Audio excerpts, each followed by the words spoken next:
I just finished grinding 144 runs of the Tier 3 Breach boss, which took me between 8 to 12 hours, roughly 3 to 5 minutes per run. The amount of time it took also depended on how many items I got from the loot explosion and from killing Xesht. I also vendored about 95% of the items on the ground for extra gold, which helped me farm a ton of it, going from 244,000 to 13.4 million. That's a lot of gold which we can use for vendorings rings or amulets from Ainge. You can also use it to exchange currency or buy items through asynchronous trading for profit crafting.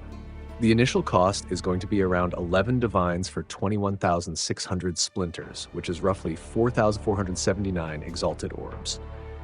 Let's start with the currency.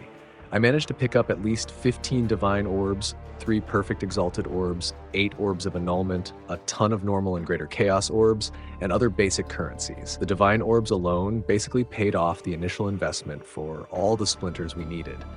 And don't worry, I'm going to convert all the currencies into divines at the end of the video to showcase the total profits from grinding the whole thing.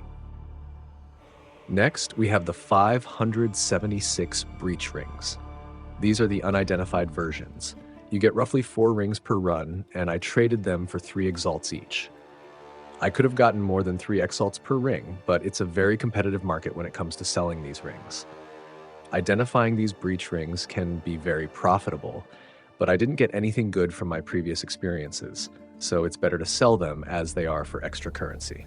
With that being said, I sold all 576 breach rings for roughly 1,728 exalted orbs.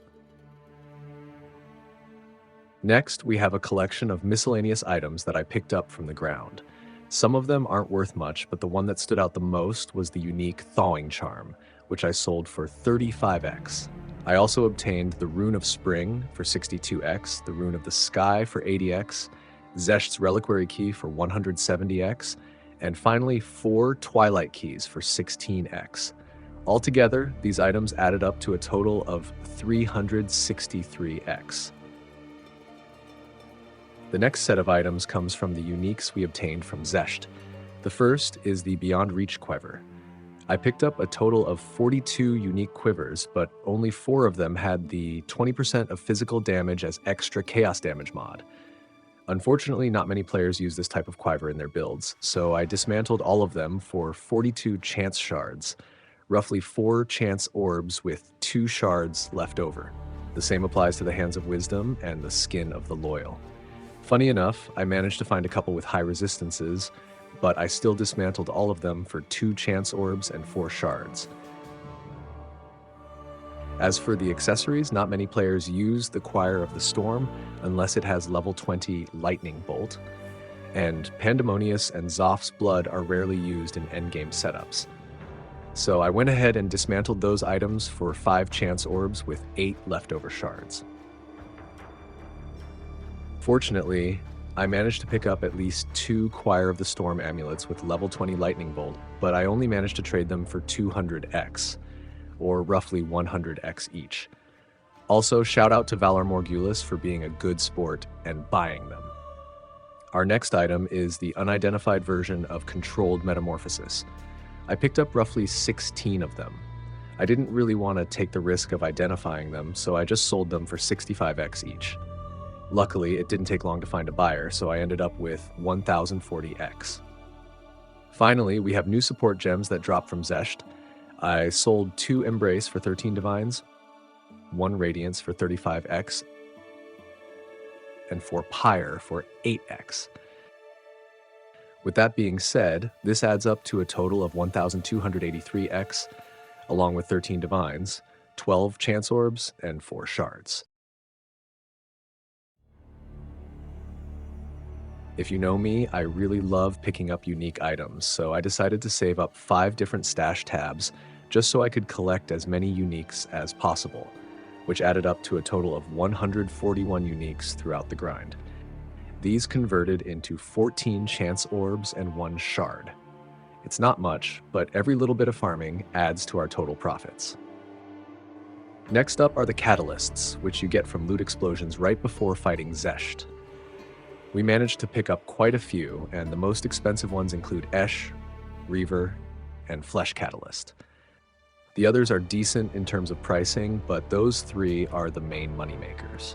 Now, I didn't really keep track of the prices when I traded these through the currency exchange, but I ended up with a total profit of 5,546x. That means if you're just buying splinters and selling catalysts, it completely covers your initial investment, letting you run the breach dungeon infinitely. For the final tab, we have the total sales of magic and rare items that I picked up from the ground. There are very specific ones that can easily be traded for a good amount of exalts and divines, but you should always check the current market price for most of these items. A good example would be a tier 1 physical damage mod for bows. I sold one for 5 divines. I probably could have gotten more, but since it wasn't selling for the past couple of days, I lowered the price to a point where players felt comfortable buying it. I also sold a tier 1 evasion item with a resistance mod. These tend to sell quickly for anywhere between 1 to 3 divines. Energy shield vial robes with tier 1 mods also sell out really fast. The same goes for sleek jackets with hybrid evasion and resistance mods. I even managed to find a tri-resistance belt, which sold for 2 divines, and a pair of Sakima's sandals with tier 1 energy shield and resistance for another 2 divines. Personally, I feel like most players prefer investing in exceptional bases for additional sockets rather than these types of items. But then again, every market is a little bit different, so it's always worth price checking before selling the items. Okay, ladies and gentlemen, this is exactly what you've all been waiting for. This is the total amount of currencies with everything combined. The exalted orbs are a little hard to see, but the actual amount should be around 10,288. As promised, I went ahead and converted everything into divines. The first step was converting everything into exalts first. It took roughly 15 minutes or so, but we managed to get around 14,400x. I went ahead and converted them into divines based on the current market price, which gave us roughly 30 divines in total. With everything combined, we farmed a total of 77 divines.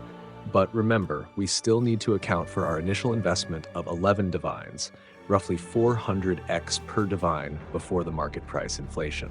The total profit is 66 divines for roughly 8 to 12 hours of grinding 144 breach boss runs.